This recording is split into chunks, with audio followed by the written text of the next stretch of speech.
Yo, what's up mga mananap? Narinig niyo ba ang balita? Ayon daw sa mga sabi-sabi, kaya ron nito ang top speed na 160 kilometers per hour na stuck pa lang.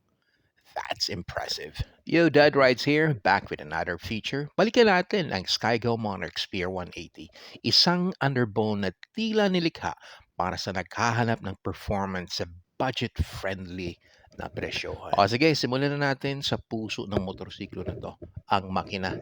Ang Spear 180 is powered by a 175cc 4-valve liquid-cooled double overhead cam engine nito ay talagang rev-happy.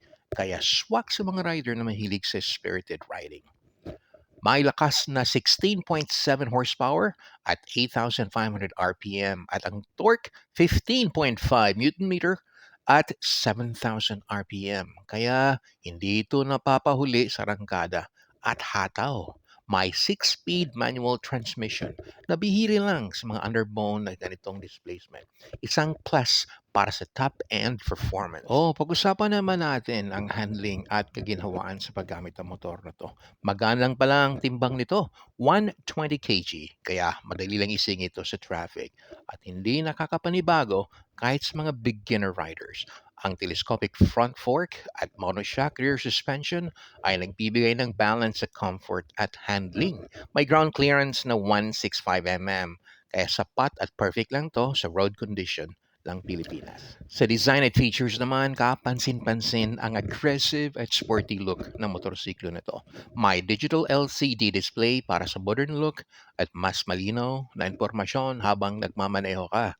May USB charging port. Convenient lalo na kung gumagamit ka ng GPS o naka-charge ang phone mo habang nagkabiyahe. Front at rear disc brakes, dagdag na safety features lalo na sa high-speed riding. At fuel efficiency, sabi nila, nag-average daw ang motor na to ng consumption na up to 37 to 40 kilometers per liter. Sulit na to sa araw-araw na biyahe. Pero despite the good features, meron tong kahinaan. Una, walang assist slipper clutch. Dahil medyo malakas ang makina, medyo sayang na wala itong slipper clutch lalo na sa downshifting. Mas magiging smooth sana ang transition lalo na sa aggressive riding. Basic lang ang key system nito. Tapos, kung ikukumpara mo sa ibang modern bikes, mechanical key pa rin to. Mas maganda sana kung may keyless start o security features. Pero sa akin, okay lang naman yon. Wala itong ABS or anti-lock braking system. Sa lakas at top speed ng motor na to, malaking bagay kung may ABS bilang dagdag na safety feature.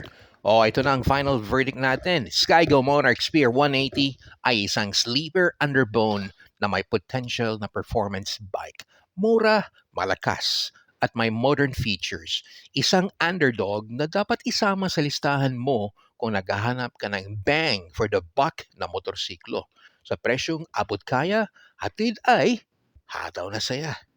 Sa presyohan, bisitahin mo muna ang Skygo Monarch branches. Ito lang muna tayo. Ingat po tayo. Bye!